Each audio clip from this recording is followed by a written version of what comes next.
Demissão de Zubeldia volta a ser pauta no São Paulo. Tudo de novo. Vamos comentar aí sobre isso. Vamos falar muito sobre o empate do São Paulo ontem contra o Alianza Lima. Vamos falar também sobre os name rights do CT do São Paulo e várias outras notícias do Tricolor. Belezinha, rapaziada? Vamos embora para mais um vídeo sem gracinha, sem enrolação, não tem motivo para ter gracinha, né? Todo mundo pé da vida ontem, com a entregada inacreditável que o São Paulo deu ontem, né, cara?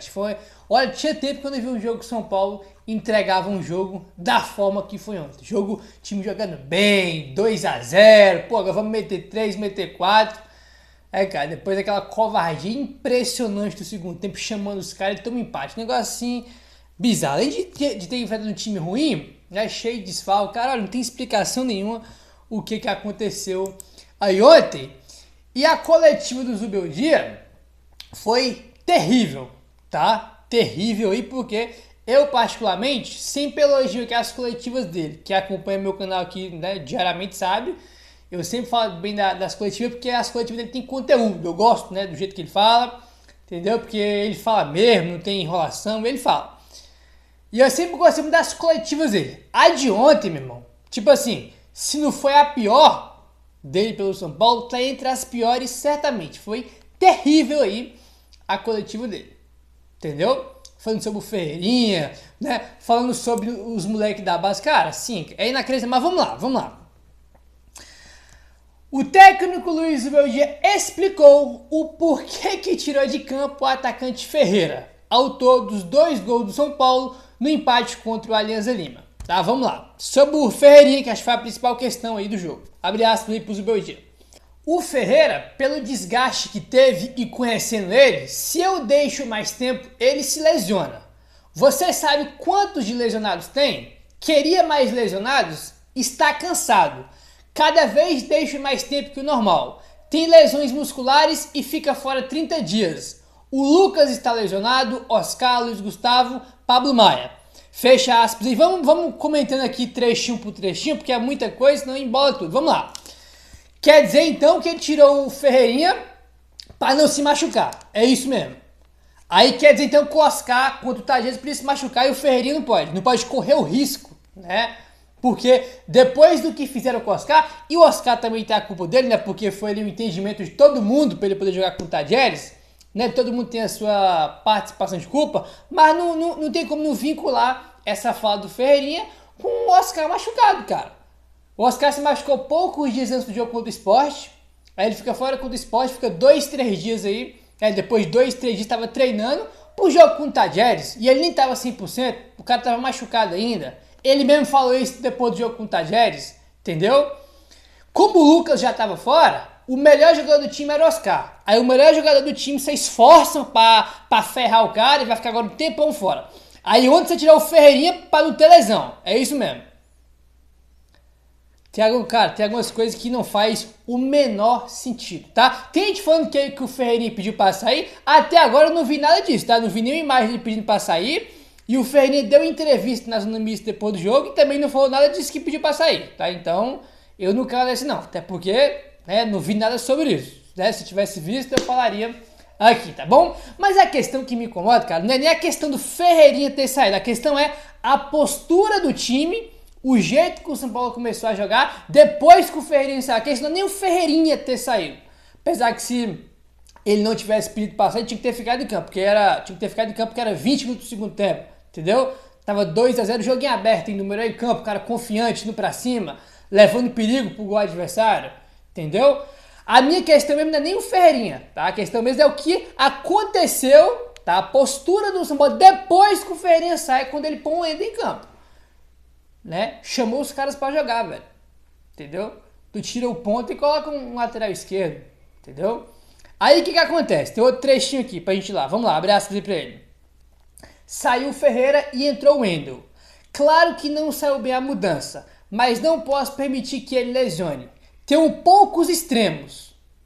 Porque eu coloquei o Wendel, é a alternativa pela esquerda. Ou o André Silva. Não tenho outro nome de experiência. Libertadores é assim, 15 minutos ruins, estragam a partida.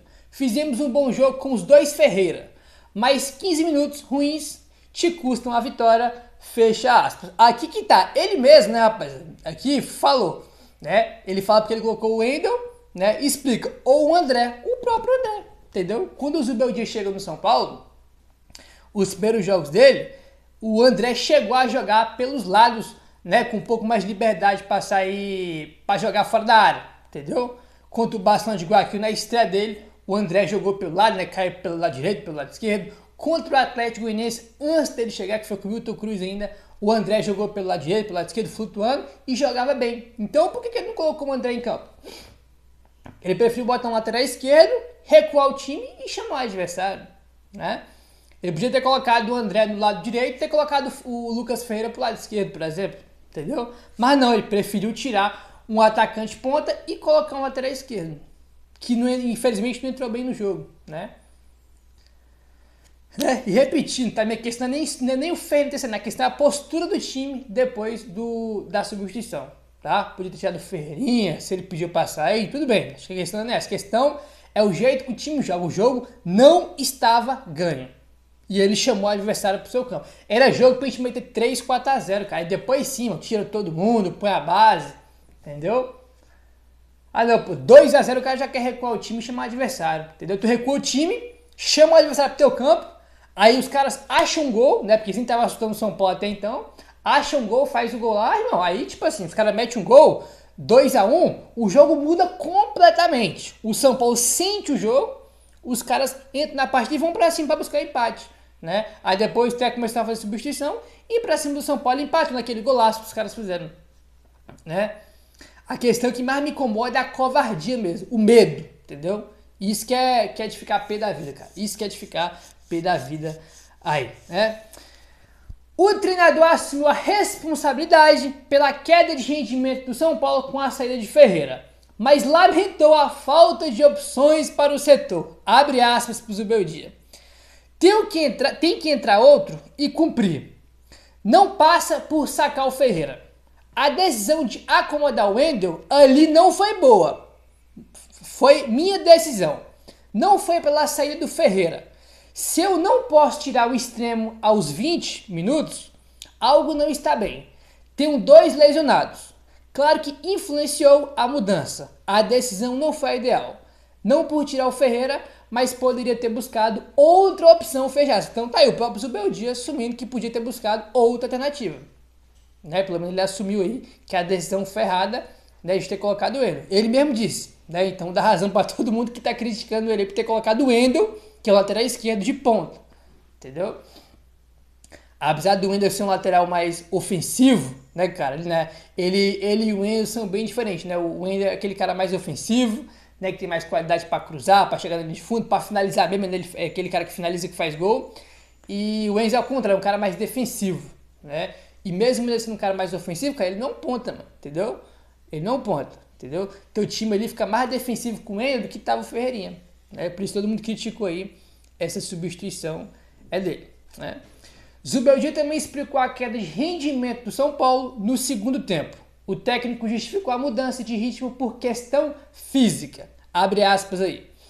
Não podemos suportar o ritmo do primeiro tempo. Vão cansando. Fomos verticais. Para sustentar, tinha que substituir com as mesmas características. Nos primeiros 10, 15 minutos do segundo tempo, a gente foi bem. Para fazer um segundo tempo igual ao primeiro, você necessita ter as mesmas características. Senão, vai mudar. Tínhamos que ter convertido algum gol a mais. Tivemos muitas situações, mas não aconteceu. Fecha aspas. Essa questão de manter o ritmo no segundo, de não ter mantido o ritmo no segundo que manteve no primeiro, isso é natural, acontece com todo time, tá? O São Paulo começou jogando bem, indo pra cima com aquele senso de urgência, né, que tinha que ter, porque a gente já estava jogando em casa, tinha que ganhar o jogo.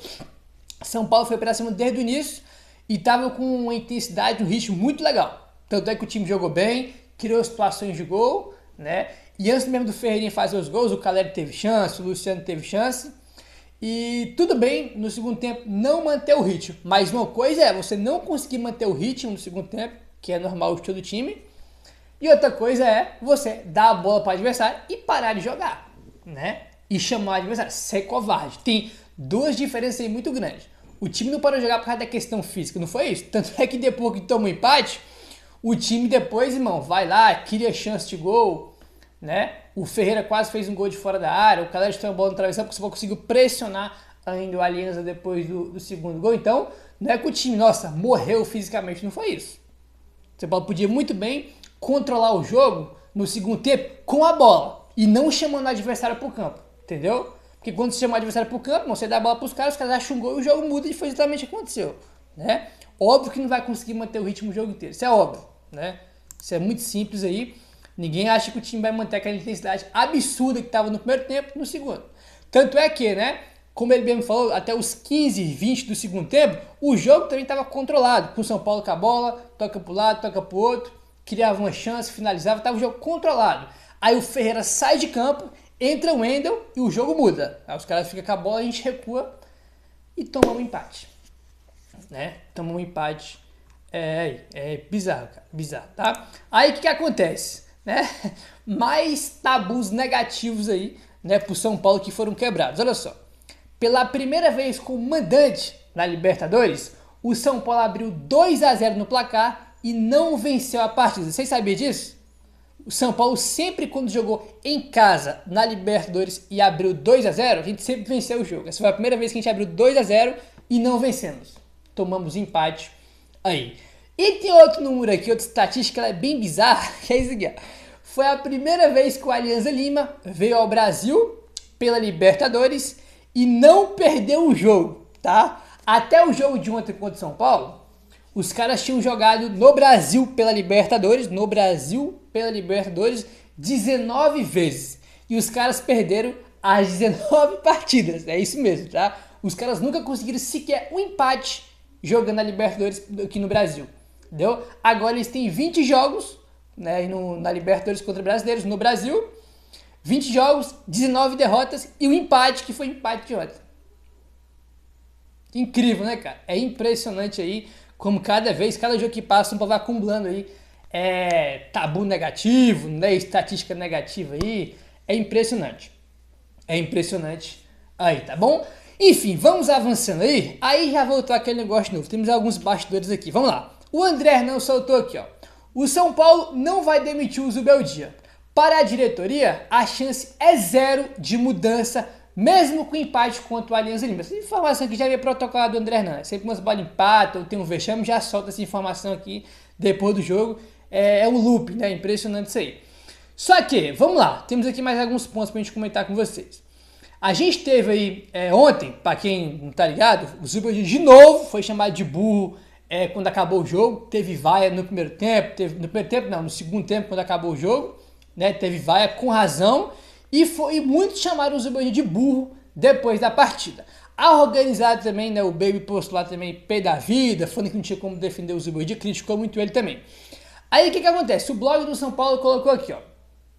A sensação geral é de que o Zubeldia apagou a própria chama hoje no Morumbi e um novo tropeço deve encaminhar o inevitável em sua situação e novamente caminhar para a sua demissão, tá? Aí o blog do São Paulo coloca outro ponto aqui, ó. Hoje ele não cai, como o André Hernan já tinha informado, mas o que ouvimos de uma pessoa da diretoria do São Paulo é agora não, como se fosse como se fosse uma questão de tempo, hein, cara? Não foi que, não, ele tá respaldado, ele não cai. Não, foi um agora não. Foi o que o blog do São Paulo colocou aí. E rapaziada, eu vou repetir o que eu acabei de falar, né? Contra o Galo, sai aquela informação, né? Ah, mas agora o Zubeldia tá respaldado, porque não sei o que, os últimos resultados a gente comentou, né? Deixa empatar com a Alianza Lima e perder pro Cruzeiro domingo pra vocês verem. Volta tudo, cara, porque ele tá na berlinda toda hora, entendeu? Toda hora. Aí vai ficar esse loop aí até, irmão, até ele cair, porque contra o Sport ele estava quase demitido, aí consegue dar uma vitória com o Tadieres, maravilhoso, consegue um empate com o Galo, fazendo uma boa atuação, eu gostei do que eu vi, aí fala, porra, vamos ver se agora vai, né, agora a gente consegue uma sequência aí, entendeu? Aí hoje, mano, primeiro tempo, 2-0, tudo lindo, maravilhoso, aí o cara vai e me chama, recua o time, chamou a Alianza Lima, e a gente toma um empate, né, a gente vai lá e toma um empate. E foi um péssimo, terrível empate ontem contra o time do Alianza Lima, né, cara? Muito, muito ruim, velho. Muito, muito ruim aí. E, enfim, vai ficar esse loop aí, né? Já chamam ele de burro. É organizada, falando, criticando ele, a torcida chamando ele de burro no estádio. Cara, olha, sinceramente, mano, do Tajeres pra cá, né, eu voltei a acreditar no trabalho dele e falei, pô, agora vai. Vamos ver aí se ele vai conseguir agora dar uma sequência aí fazendo bons jogos, entendeu? E depois de hoje também não dá, mano. Realmente não dá, não. É um jogo bom aqui, aí ganha um jogo ali que ninguém espera, aí depois já volta a fazer um monte de besteira de novo e acaba com o time como acabou ontem, entendeu? Porque ontem o time acabou depois que ele fez a substituição. Ele faz a substituição, o time recua e acabou. Acabou. No novo contrato da patrocinadora Master do São Paulo, também ficou acertada a aquisição dos name rights do CT da Barra Funda, que passa a se chamar Super CT. A Superbet também pretende investir na estrutura local, tá? A gente tinha comentado sobre a situação, né, da renovação da Superbet, que uma das aquisições na renovação é os name rights do CT, que vai ser da Superbet, que vai ser Super CT, só que a gente não tinha nenhuma informação sobre isso. Aí o Alexandre Fonseca, que é o CEO da Superbet, deu entrevista pro UOL e falou aí, né, sobre investimento no CT, abre aspas. Foi a mesma negociação do Master. Surgiu de uma profunda sinergia entre a Superbet e o São Paulo, veio muito a reboque do Morumbi, que também foi, na minha opinião, genial. Talvez os name rights hoje mais bem trabalhados do Brasil. E sim, acho que o investimento no CT já é uma característica da presidência, da gestão do presidente Júlio Casares, que entende muito da parte esportiva e da necessidade de uma boa aparelhagem de treino para que isso se traduz na performance do clube.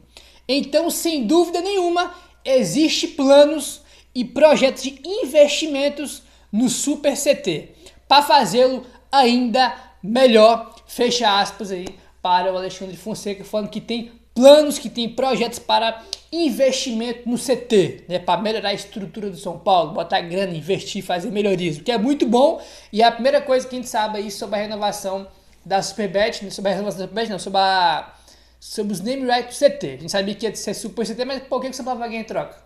Primeira pista, né, o Alexandre Fonseca já falou aí, entrevista ao UOL, que tem planos e projetos para investimento no CT, que é muito bom, né? Parceiro, se inscreve no canal, deixa o like, valeu, tamo junto e saudações tricolores.